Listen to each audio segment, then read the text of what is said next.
Hello दोस्तों, स्वागत है आपका अपना चैनल उपेंद्र मैथ में। आज हमारा साइंस का प्रैक्टिस सेट 4 है। यह आपके आने वाले रेलवे के सभी एग्जाम, जैसे आपका एलपी टेक्नीशियन हो, ग्रुप डी हो, जेई हो, आरपीएफ कांस्टेबल हो, एनटीपीसी हो, सभी के लिए इम्पोर्टेंट है। क्योंकि इसमें हमने प्रीवियस ईयर क्वेश्चन के साथ आपको मॉक टेस्ट करा रहे हैं, ताकि दोनों एक साथ कवर हो जाए। प्रीवियस ईयर क्वेश्चन भी आपको यह भी अनुभव लगेगा किस प्रकार से एग्जाम में पूछे गए हैं, किस प्रकार के चांस है आने के, तो आप उस प्रकार से अपनी तैयारी को कंप्लीट कर लीजिएगा। इससे पहले आप हमारे चैनल पर नए, चैनल को सब्सक्राइब कर लें, बेल आइकन को प्रेस कर लें, ताकि हम जो भी वीडियो डालें उसकी नोटिफिकेशन आप तक सबसे पहले पहुंच जाए। और इसके अलावा किसी भी एग्जाम की तैयारी करना चाहते हैं तो आप हमारे चैनल से जुड़ के हमारे चैनल के प्लेलिस्ट में जाएँ। वहाँ से हिस्ट्री, पॉलिटी, ज्योग्राफी के हमने क्वेश्चन कंप्लीट करा रखा है, तब वहाँ से अपने क्वेश्चन को कंप्लीट कर सकते हैं। इसके अलावा यदि आपको किसी भी क्वेश्चन में डाउट है तो हमारे चैनल के कमेंट बॉक्स में जाएँ, वहाँ पर कमेंट करके हमें बता सकते हैं। और देखिए, आप साथ में पेन कॉपी लेकर बैठिएगा और लास्ट में हमें कमेंट करके बताइए कि आपने कितना सही किया, कितना गलत किया, ताकि आप भी अपने आप को जज कर पाएंगे कि आपने इतना सही किया। हमें भी पता लगेगा कि नहीं आपने इतना सही किया। तो चलिए स्टार्ट करते हैं आज का सेशन। आज का हमारा पहला प्रश्न है, किस भौतिक राशि का मात्रक वोल्ट प्रति एम्पियर होता है? ऑप्शन ए है आपका प्रतिरोध, बी है धारा, सी है कार्य और डी है आवेश। यह प्रश्न आपका आरआरबी ग्रुप डी 2022 शिफ्ट 3 में पूछा गया प्रश्न है। देख लेते हैं। यानी कि V इक्वल टू होता है आपका IR। तो यहाँ पे दिया है कि वोल्ट प्रति एम्पियर, यानी कि V बटा के R बराबर क्या हो जाएगा? V बटा के I बराबर R, यानी कि यह आपका प्रतिरोध का मात्रक हो जाएगा। यानी कि इस प्रश्न का उत्तर आपका ऑप्शन ए हो जाएगा। ठीक है, आपको पता है कि यहाँ पे हमने कंप्लीट डिटेल करा रहे हैं, ताकि आपका प्रश्न के साथ साथ आपका थ्योरी भी कंप्लीट हो जाएगा। हम ऑप्शन बी को देख लेते हैं। यानी कि प्रतिरोध का मात्रक क्या होता है, इसे देख लेते हैं। ओम होता है। धारा का मात्रक क्या होता है? एम्पियर होता है। कार्य का मात्रक क्या होता है? जूल होता है। और आवेश का मात्रक क्या होता है? कूलाम होता है। इन सभी को याद रखिएगा, क्योंकि सभी से आपके एग्जाम में प्रश्न पूछे जाते हैं। अब अगले प्रश्न को चलते हैं। अगला प्रश्न हमारा है, चलिए इसे करने की कोशिश कीजिए। आप साथ में अपना आंसर नोट करते जाइएगा, कितना आपने सही किया, कितना गलत किया, और हमें कमेंट करके बताइएगा कि हमने इतना सही किया। ठीक है। प्रश्न है कि समान मनुष्यों में सामान्य प्रंकुचन और अनुशीतलन दाब कितना होता है? ऑप्शन ए है आपके सामने 130 mmHg बाई 80 mmHg। बी है ऑप्शन बी है 130 mmHg बाई 90 mmHg। और सी है आपका 120 mmHg बाई 90 mmHg। और डी है 120 mmHg बाई 80 mmHg। ठीक है, इस प्रश्न का उत्तर हो जाएगा ऑप्शन डी, 120 बटा के 80 होता है। ठीक है, जो प्रकुंचन होता है 120 mmHg होता है और अनुशीतलन होता है वह 80 mmHg होता है। इसे याद रखिएगा। अगला प्रश्न है, डैश एक शुद्ध पदार्थ है? ऑप्शन ए चीनी का घोल, बी मीथेन, सी दूध और डी वायु।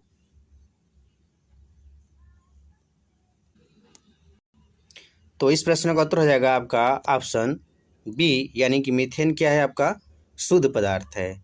मीथेन का सूत्र क्या होता है? CH4 होता है। इसे याद रखिएगा, एग्जाम में प्रश्न पूछा जाता है। मीथेन को हम मार्स गैस भी कहते हैं, और यह मतलब कि दलदली भूमि से निकलता है, इसलिए हम इसे मार्स गैस कहते हैं। इसे भी याद रखिएगा। देखिए, वायु आपका शुद्ध पदार्थ नहीं है। वायु क्या है? मिश्रण है, विभिन्न गैसों का मिश्रण है। शुद्ध पदार्थ यानी कि जो शुद्ध तत्वों से मिलकर बने हैं उसे हम शुद्ध पदार्थ कहते हैं, जिसका संगठन क्या है? एक जैसा हो। जैसे मीथेन है, जैसे आपका O2 है, यानी ऑक्सीजन है। ऑक्सीजन क्या है? यह शुद्ध पदार्थ है, क्योंकि ऑक्सीजन क्या है? एक ही पदार्थ के कणों से मिलकर बना है, इसलिए हम इसे शुद्ध पदार्थ कहेंगे। लेकिन वायु में क्या है? वायु में ऑक्सीजन है, नाइट्रोजन है, आर्गन है, बहुत सारी गैसें, इसलिए शुद्ध पदार्थ वायु नहीं होगा। उसी प्रकार से दूध है, दूध में भी वाटर है, उसके बाद फैट है, तो बहुत सारे उसमें कण है पदार्थ की, इसलिए यह भी शुद्ध पदार्थ नहीं है। चीनी का भी घोल है तो इसमें चीनी हो गया, एक तो चीनी अलग हो गया, उसके बाद इसको हम वाटर में सोल्यूबल करेंगे तो वाटर भी अलग हो गया, इसलिए अभी शुद्ध पदार्थ नहीं है। ठीक है, शुद्ध पदार्थ क्या होगा आपका? मीथेन होगा, इसे याद रखिएगा। अगला प्रश्न है, परमाणु त्रिज्या डैश में मापी जाती है? आपका ऑप्शन ए मिलीमीटर में, बी सेंटीमीटर में, सी किलोग्राम में, डी नैनोमीटर में। तो परमाणु त्रिज्या को हम नैनोमीटर में मापते हैं। ऑप्शन डी इसका सही उत्तर हो जाएगा। यह आपका आरआरबी जेईई में पूछा गया प्रश्न है, जो कि आपका एग्जाम हुआ था कब? 2019 में, शिफ्ट पहला में प्रश्न आया था। तो हम इसे देख लेते हैं। 1 नैनोमीटर बराबर होता है आपका 10⁻⁻9 मीटर, इसे भी याद रखिएगा। 1 माइक्रोमीटर बराबर कितना होता है?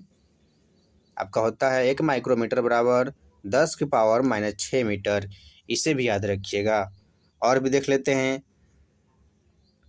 जैसे कि 1 मिलीमीटर होता है, 1 मिलीमीटर बराबर आपका होता है 1 mm बराबर होता है 10⁻³ मीटर। उसी प्रकार से 1 सेंटीमीटर होता है 10⁻⁻2 मीटर। ठीक है, इसे भी याद रखिएगा। और भी जान लेते हैं, जैसे आपको होता है 1 पिकोमीटर बराबर होता है 10⁻⁻12 मीटर, इसे भी याद रखिएगा। 1 एंगस्ट्रॉम होता है आपका 10⁻⁻10 मीटर, इसे भी याद रखिएगा। इन सभी से एग्जाम में प्रश्न पूछते हैं। अब अगले प्रश्न की ओर चलते हैं। अगला प्रश्न हमारा है, एक वयस्क मनुष्य के मुख में केवल डैश कृंतक होते हैं। ठीक है, मतलब कि इंसिजर कितने होते हैं? तो तीत का फार्मूला क्या होता है? 2 1 2 3। ठीक है, 2 1 2 3 आपका इंसीजर, कैनाइन, प्री मोलर और मोलर।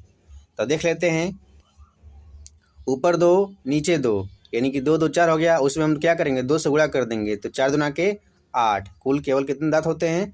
यह जो कृंतक होता है आपका 8 दांत होता है, इसे याद रखिएगा। कृंतक क्या करता है? यह काटने का काम करता है। अगला प्रश्न है, कैल्शियम ऑक्साइड में द्रव्यमान के अनुसार कैल्शियम और ऑक्सीजन का अनुपात होता है। तो हम कैल्शियम और ऑक्सीजन का अनुपात देख लेते हैं। आपका कैल्शियम का जो भार होता है, यानी कि परमाणु द्रव्यमान होता है, कितना होता है? तो कैल्शियम का परमाणु द्रव्यमान आपका होता है 40, और ऑक्सीजन का परमाणु द्रव्यमान होता है आपका 16, इसे भी याद रखिएगा। 16 अब हम इसे निकाल लेते हैं, यानी कि CA/O बराबर आपको हो जाएगा 40/16। 8 पंजे 40, 8 दूना के 16, यानी कि 5/2। इस प्रश्न का उत्तर ऑप्शन ए हो जाएगा, इसे याद रखिएगा। इसी प्रकार से आप किसी भी यौगिक का अनुपात निकाल सकते हैं। बस क्या करना होगा आपको? 1 से 30 तक द्रव्यमान संख्या, परमाणु संख्या, ये सब याद रखिएगा, तो आप किसी का भी निकाल सकते हैं। ठीक है, हम सारा चीज़ आपको सिखा देंगे, आप आसानी से निकाल पाएंगे। अगला प्रश्न है, इनमें से कौन सी राशि सदिश नहीं है? ठीक है, देखिए राशि 2 प्रकार से होती है, एक सदिश राशि होती है, एक अदिश राशि होती है। सदिश राशि उसे कहते हैं जिसमें दिशा के साथ साथ परिमाण की आवश्यकता होती है, लेकिन अदिश राशि उसे कहते हैं जिसमें केवल परिमाण की आवश्यकता होती है, दिशा की आवश्यकता नहीं होती है। तो शक्ति क्या है? शक्ति देख लेते हैं, ऑप्शन ए। जो ऑप्शन ए है, शक्ति में केवल परिमाण की आवश्यकता होती है। ठीक है, दिशा की आवश्यकता नहीं होती है। तो राशि जो कि आपकी शक्ति है वह सदिश नहीं है, यानी कि इस प्रश्न का उत्तर ऑप्शन ए ही सही उत्तर हो जाएगा। बल अगुण कैसी राशि है? सदिश राशि है। विस्थापन कैसी राशि है? सदिश राशि है। और त्वरण भी सदिश राशि है। ठीक है, विस्थापन क्या होता है? वह बिंदु ए से बिंदु बी के बीच न्यूनतम दूरी को हम विस्थापन कहते हैं, और किसी निश्चित दिशा में होना चाहिए। ठीक है, त्वरण भी वह, उसमें दिशा और परिमाण दोनों होता है। विस्थापन का मात्रक मीटर होता है, त्वरण का मात्रक मीटर प्रति सेकेंड स्क्वायर होता है, शक्ति का मात्रक वाट होता है, और बल वर्ग का मात्रक न्यूटन मीटर होता है। इसे याद रखिएगा। अगला प्रश्न है, द्विखंडन द्वारा डैश प्रजनन होता है। यानी कि द्विखंडन द्वारा कौन प्रजनन करता है। इसमें क्या होता है कि जैसे कि आपका ऑप्शन है प्लेनेरिया, बी है प्लाज्मोडियम, सी है लीवर फ्लूक और डी है अमीबा। तो इसे हम देख लेते हैं। तो देख लेते हैं आपका इस प्रश्न का उत्तर हो जाएगा आपका ऑप्शन डी, यानी कि अमीबा द्विखंडन द्वारा प्रजनन करता है। ठीक है, इसमें क्या होता है कि जो पेरेंट सेल होता है, ठीक है, वो आगे क्या होता है, वह दो टुकड़ों में बढ़ जाता है। ठीक है, इसे द्विखंडन कहते हैं। प्लाज्मोडियम कैसे करता है, प्लाज्मोडियम आपका बहुविखंडन द्वारा करता है। जैसे इसका पेरेंट सेल जो होता है वह कई भागों में आके जाके टूट जाता है। ठीक है, इसे हम कहते हैं बहुविखंडन। और जो प्लेनेरिया है यह पुनर्जनन के से अपना जो क्या करता है, प्रजनन करता है। जैसे कि जो प्लेनेरिया होता है, ठीक है, जो प्लेनेरिया होता है वो अपने पेरेंट से क्या करता है, पेरेंट सेल से वह टुकड़ों में बढ़ जाता है और उसका एक टुकड़ा एक नया कोशिका बन जाता है। ठीक है, उसे हम कहते हैं क्या, पुनर्जनन। ठीक है, तो इन सभी को याद रखिएगा, इन सभी से प्रश्न एग्जाम बनते हैं। यानी कि प्लेनेरिया जो होता है वह पुनर्जनन द्वारा प्रजनन करता है, अमीबा द्विखंडन द्वारा करता है, प्लाज्मोडियम बहुविखंडन द्वारा करता है। तो इन सभी से एग्जाम में बार बार पूछे जाते हैं, तो सभी पॉइंट को याद रखिएगा। अगला प्रश्न है, निम्नलिखित में से कौन सा तत्व उपधातु है। ऑप्शन ए है बिस्मथ, बी है एंटीमनी, सी है सेलेनियम और डी है आयरन। तो याद रखिएगा ऑप्शन बी इसका सही उत्तर हो जाएगा आपका एंटीमनी उपधातु है। ऑप्शन बी इसका सही उत्तर हो जाएगा। और भी जान लेते हैं, जो कि आपका उपधातु होता है उसकी संख्या 7 होती है। ठीक है, इसे याद रखिएगा कौन कौन सा होता है। जैसे आपका हो गया बोरान हो गया, सिलिकॉन हो गया, जर्मेनियम हो गया। ठीक है, ये सब मेन है। एंटीमनी हो गया, तो इन सब को याद रखिएगा क्योंकि ये सब मेन है। बाकी याद नहीं रहेगा तो भी कोई दिक्कत नहीं है। ठीक है, अगला प्रश्न है, यदि एक हवाई जहाज 4000 मीटर की दूरी तय करता है और किया गया कार्य 20,000 जूल है तो लागू किया गया बल ज्ञात कीजिए। तो देख लेते हैं, आपका कार्य क्या होता है, W बराबर Fs होता है। ठीक है, Fs। अब इसे हम देख लेते हैं, W का मान कितना दिया है, 20,000 जूल। ठीक, फोर्स का मान, आपको फोर्स का मान निकालना है। यस का मान दिया है 4000 मीटर। ठीक, तो कुछ नहीं करना है, 3 जीरो से 3 जीरो सॉरी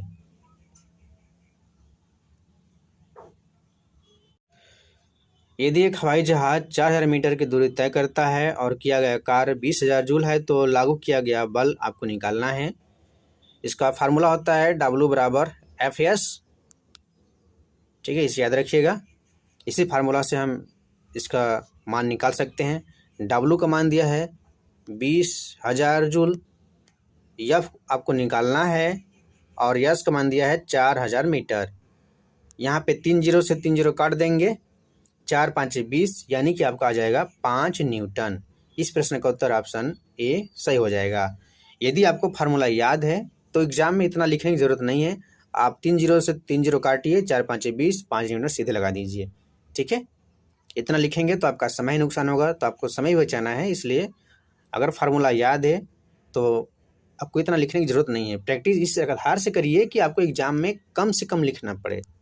ठीक है, अगला प्रश्न है, नारियल के छिलके में मौजूद कौन सा ऊतक उसे कठोर और दृढ़ बनाने में मदद करता है। याद रखिएगा, जो आपका ऑप्शन है पेरेन्काइमा, बी है स्क्लेरेन्काइमा, सी है रक्षी कोशिकाएं और डी है कॉलेनकाइमा। याद रखिएगा, इस प्रश्न का उत्तर ऑप्शन बी हो जाएगा। जो स्क्लेरेन्काइमा है वह छिलकों को मजबूत बनाता है। जैसे कि आपका नारियल की छिलका हो गया, उसी प्रकार से आपका बादाम का छिलका हो गया। तो जो ऊपर का कठोर पार्ट होता है ना, वह स्क्लेरेन्काइमा का बना होता है। पेरेन्काइमा क्या करता है, यह भोजन को पैक करने का काम करता है। ठीक है, इसे भी याद रखिएगा, एग्जाम में प्रश्न इससे भी पूछा जाता है। पैकेट करने का काम करता है, ठीक है। और कोलेनकाइमा क्या करता है, जो कोलेनकाइमा होता है वह जो आप देखते हैं जो पादप कोशिका होती है, जैसे उसमें लचक लाने का जो काम करता है ना, इस कोलेनकाइमा करता है। जैसे कि जो टहनियाँ होती हैं काफ़ी हिलती है डुलती है फिर भी नहीं टूटती है ना, तो वह कोलेनकाइमा का कारण होता है।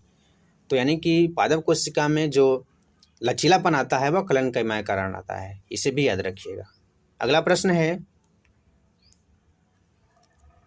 सामान्यतः परमाणु के नाभिक में डैश होते हैं, तो परमाणु के नाभिक में क्या होते हैं, हम उसे देख लेते हैं।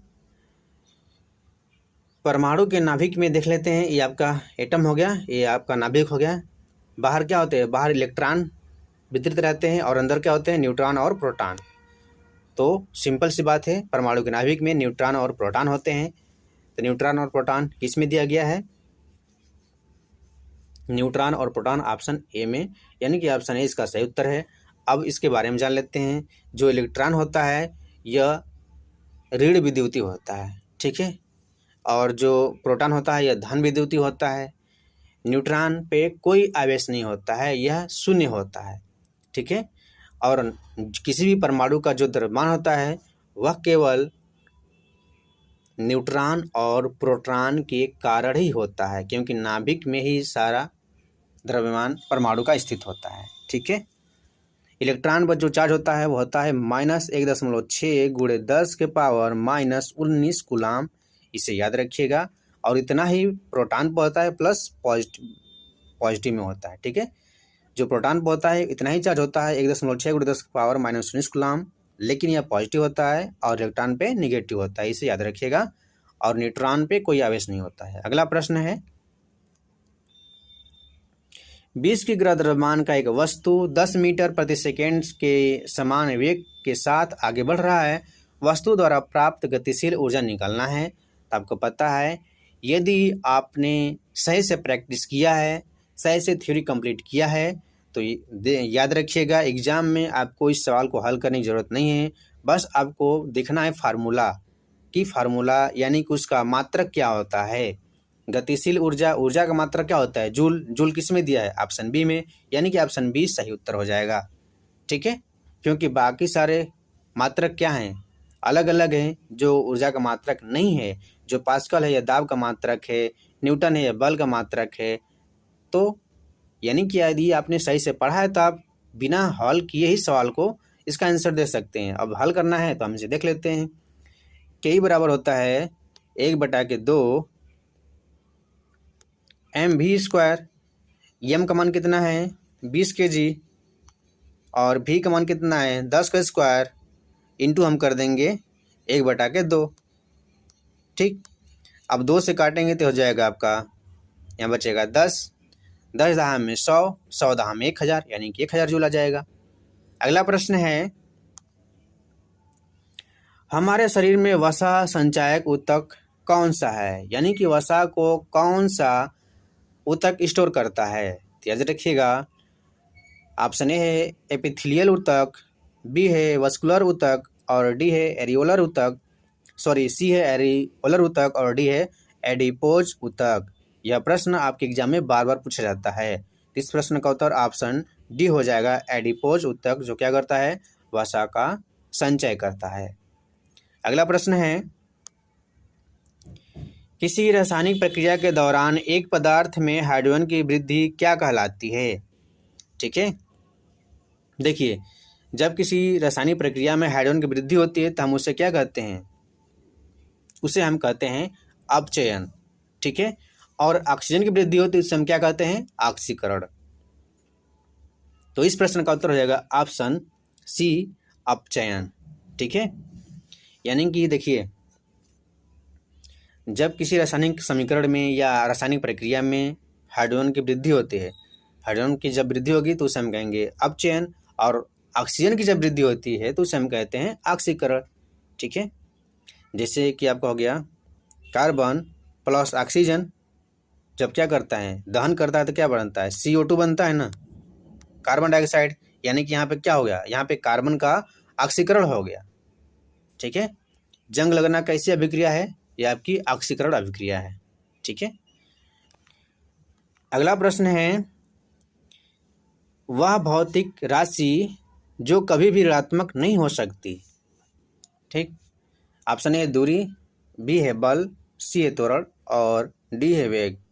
इसे ध्यान से देखने की ज़रूरत है, यानी कि वह कौन सी भौतिक राशि है जो ऋणात्मक नहीं हो सकती है। तो देखिए, जैसे आपका दूरी है, तो दूरी में केवल परिमाण की आवश्यकता होती है, दिशा की आवश्यकता नहीं होती है।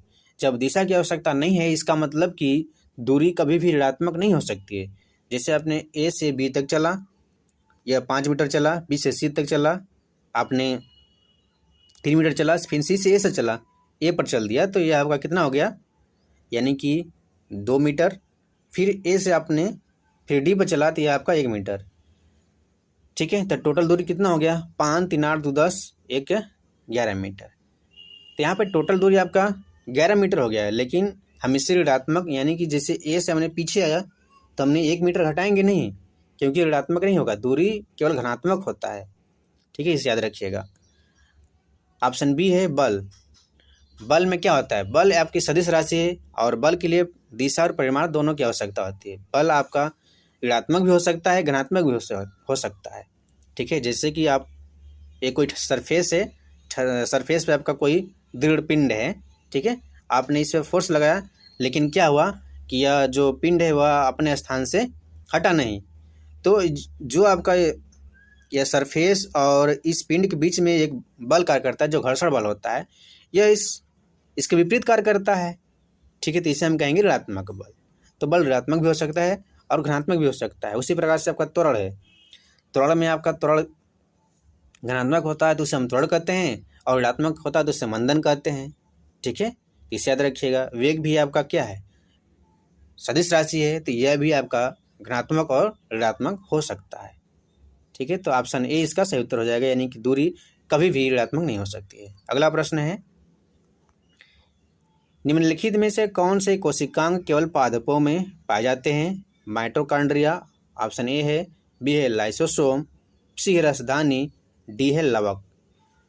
तो याद रखिएगा, जो केवल पादप में पाए जाते हैं वह लवक है, यानी कि ऑप्शन डी इसका सही उत्तर है। लाइसोसोम, माइटोकॉन्ड्रिया, राजधानी, ये सब पादप कोशिका और जंतु कोशिका दोनों में पाए जाते हैं। माइटोकॉन्ड्रिया को हम कोशिका का पावर हाउस कहते हैं, लाइसोसोम का हम इसे आत्मघाती थैली कहते हैं, इसे याद रखिएगा। अगला प्रश्न है, सामान्यतः अधातुओं के ऑक्साइड प्रकृति में डैश होते हैं, यानी कि जैसे अधातुओं के ऑक्साइड, ठीक है, जैसे कि आपका हो गया NO, ठीक है, नाइट्रस ऑक्साइड, या आपको ये देख लेते हैं जैसे कि